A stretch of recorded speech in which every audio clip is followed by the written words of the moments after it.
Good evening, everyone. Dustin Weber. This is 2 Kings 10. Jehu kills Ahab's family.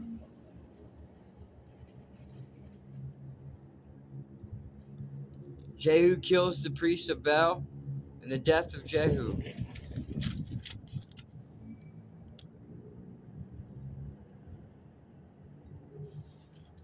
Ahab had 70 sons living in the city of Samaria. So Jehu wrote letters and sent them to Samaria to the elders and officials of the city, and to the guardians of King Ahab's sons. He said, "The king's sons are with you, and you have at your disposal chariots, horses, and a fortified city and weapons. As soon as you receive this letter, select the best qualified of your master's sons to be your king, and prepare to fight for Ahab's dynasty." But they were paralyzed with fear and said, "We've seen that 2 kings couldn't stand against this man. What can we do?"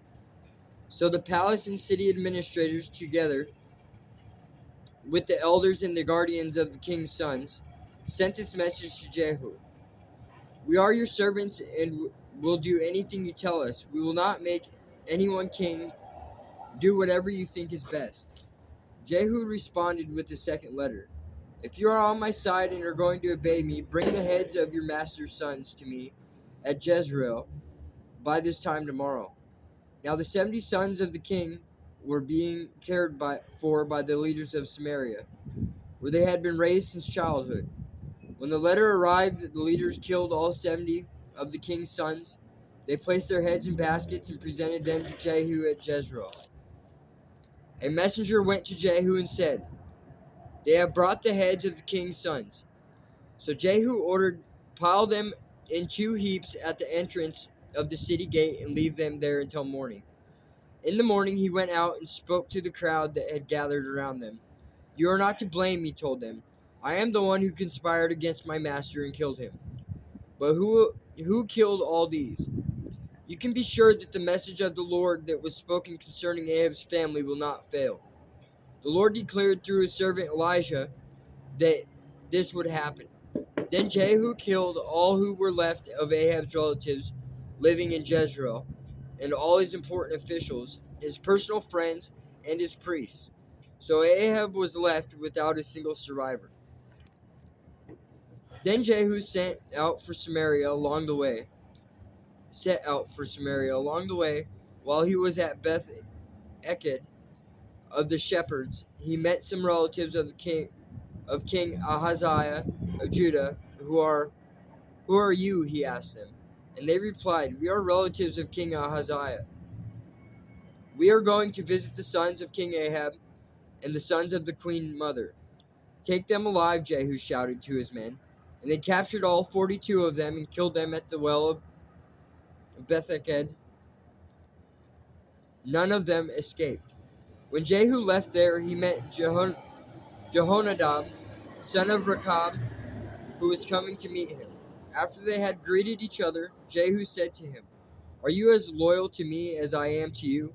"Yes, I am," Jehonadab replied. "If you are," Jehu said, "then give me your hand." So Jehonadab put out his hand, and Jehu helped him into the chariot. Then Jehu said, "Now come with me and see how devoted I am to the Lord."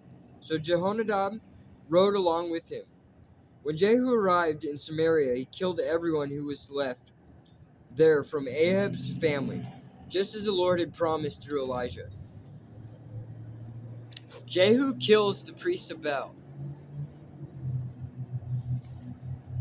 Then Jehu called a meeting of all the people of the city and said to them, "Ahab's worship of Baal was nothing compared to the way I will worship him.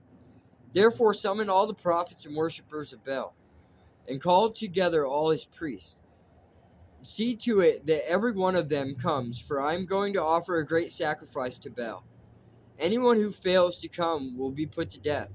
But Jehu's cunning plan was to destroy all the worshippers of Baal. Then Jehu ordered, "Prepare a solemn assembly to worship Baal." So they did. He sent messengers throughout all Israel, summoning those who worshiped Baal. They all came, not a single one remained behind, and they filled the temple of Baal from one end to the other. Jehu instructed the keeper of the wardrobe, "Be sure that every worshiper of Baal wears one of these robes." So robes were given to them. Then Jehu went into the temple of Baal with Jehonadab, son of Rechab. Jehu said to the worshippers of Baal, "Make sure no one who worships the Lord is here, only those who worship Baal." So they were all inside the temple to offer sacrifices and burnt offerings. Now Jehu had stationed 80 of his men outside the building and had warned them, "If you let anyone escape, you will pay for it with your own life." As soon as Jehu had finished sacrificing the burnt offering, he commanded his guards and officers, "Go in and kill all of them. Don't let a single one escape." So they killed them all with their swords, and the guards and officers dragged their bodies outside. Then Jehu's men went into the innermost fortress of the temple of Baal. They dragged out the sacred pillar used in the worship of Baal and burned it. They smashed the sacred pillar and wrecked the temple of Baal, converting it into a public toilet as it remains to this day. In this way, Jehu destroyed every trace of Baal worship from Israel. He did not, however, destroy the gold calves at Bethel and Dan, with which Jeroboam, son of Nebat, had caused Israel to sin. Nonetheless, the Lord said to Jehu, "You had done well in following my instructions to destroy the family of Ahab.